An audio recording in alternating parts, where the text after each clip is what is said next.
Un liminal space, ou espace liminal en français, fait référence à un lieu ou un état de transition entre deux phases distinctes. Le terme liminal vient du latin limen, qui signifierait seuil.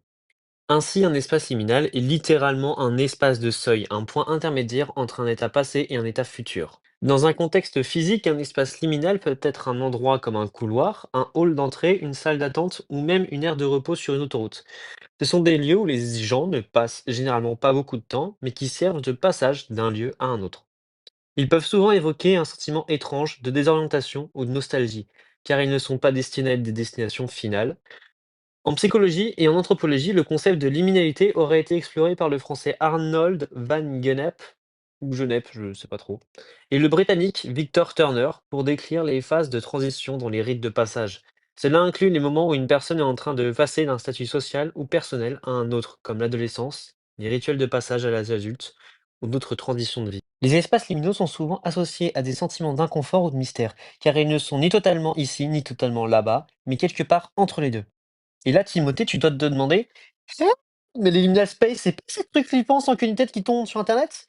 Et là, Timothée, je te réponds: «Oui, bien vu, finalement, tu t'es perdu sur TikTok te servent enfin. C'est génial ou c'est pas génial?»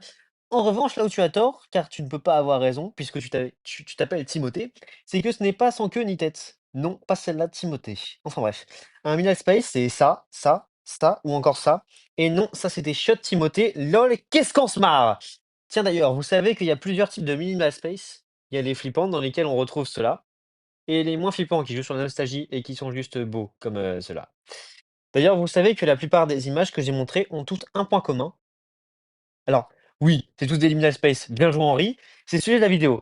Mais ce sont surtout des étages des backrooms. Et ça m'amène à faire ma magnifique transition, que j'ai très bien trouvée d'ailleurs.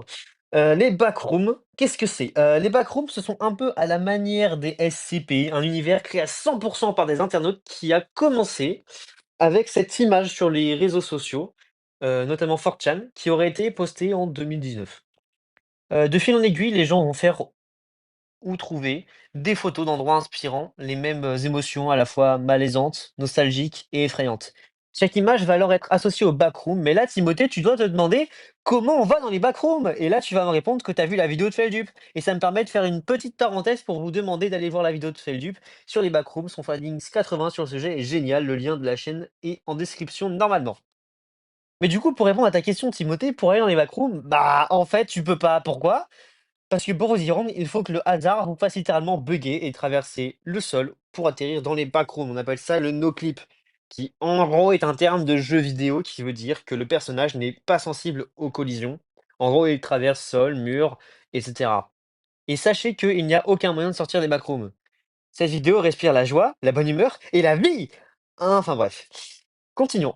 Comme vous avez pu le remarquer, la plupart des photos que j'ai montrées jusqu'à maintenant représentent des paysages très différents. La raison est très simple, vous allez le voir. En effet, les backrooms ont plusieurs types de lieux séparés en étages. Alors en effet, chaque étage est différent des autres et les moyens d'accéder à un autre étage peuvent être aussi logiques et intuitifs que incompréhensibles. Il est important de noter que certains étages abritent des créatures. D'ailleurs, si je sais tout ça, c'est grâce au Wiki Backroom, où sont répertoriés tous les étages, créatures et infos sur le lore, comme les fonctions, factions par exemple. Mais oui, les factions, ah là là. En effet, les survivants qui vivent dans les backrooms ont créé des factions avec des villes dans les étages, des marchands, des expéditions, etc. Maintenant, pour vous présenter cet univers, j'ai choisi de vous faire le petit top 5 de mes étages préférés.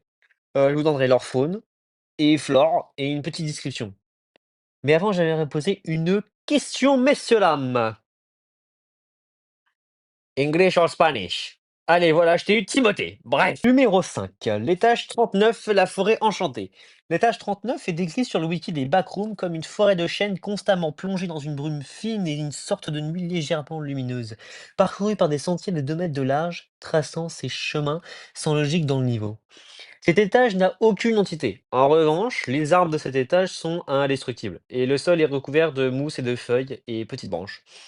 Il est important de noter que cet étage a des limites, mais elles sont encore aujourd'hui inconnues. En revanche, on sait que plus l'on est proche du centre d'étage, plus on risque de ressentir un sentiment de nostalgie et un désir de rester à cet étage, poussant de nombreux survivants à mourir déshydratés. En revanche, cet effet peut être immédiatement stoppé si vous buvez de l'eau d'amande, qui est la boisson la plus commune dans ce monde trouvable notamment, mais pas que, dans les étages 1 et 4 des backrooms.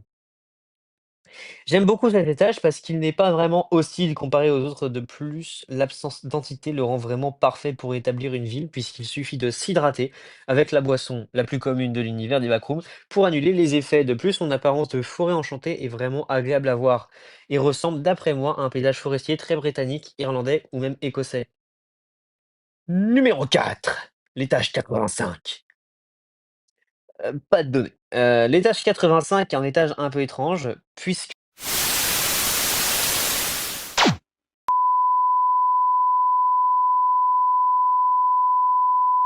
numéro 3, l'étage 456. Tempête de grêle. En l'absence de cycle jour-nuit, l'étage 456 est constamment plongé dans l'obscurité. La température à cet étage est l'une des plus froides étant en moyenne de -68 degrés. Comme son nom l'indique, cet étage est souvent victime de tempêtes de grêle, laissant tomber de nombreux grêlons remplis de produits chimiques qui explosent en touchant le sol et aspergeant de liquides dangereux tels que le méthane liquide. Le sol, creusé par les explosions, est couvert de taches en forme de toile, creusant des lacs dans le sol. De plus, ces grêlons changent la gravité des étages dans un rayon de quelques mètres autour d'eux, causant de nombreux décès à cause d'objets volants, notamment des morceaux de glace tranchants.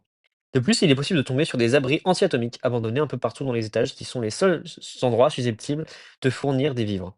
Malgré tout, il faut rester prudent car la gravité est parfois fortement modifiée à ces endroits, les rendant très dangereux. Ils sont aussi habités par des Growlings, qui sont des sortes de dinosaures bizarres mangeurs d'humains. Ouais, c'est un peu la mère de Timothée finalement. Numéro 2, l'étage 0, la zone d'arrivée.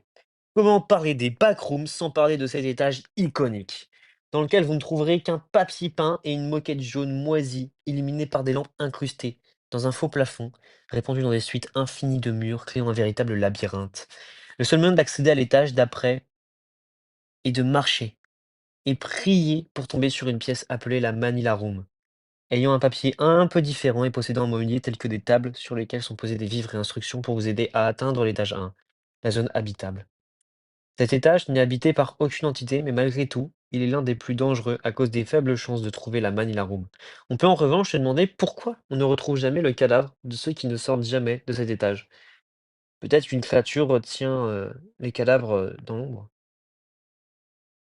Numéro 1, l'étage 1, la zone habitable. La zone habitable est un réseau gargantuesque de parkings souterrains.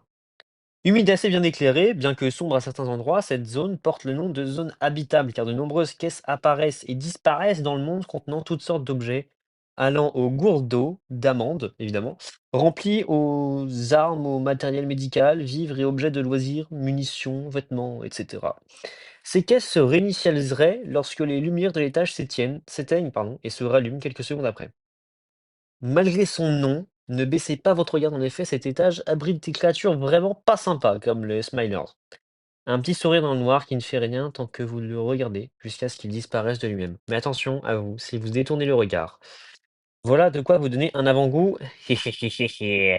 La zone habitable est nommée ainsi pour sa production abondante de ressources qui permettent de s'y établir durablement. C'est d'ailleurs à cet étage qu'il est le plus probable de tomber sur des cités de survivants et des marchands ambulants.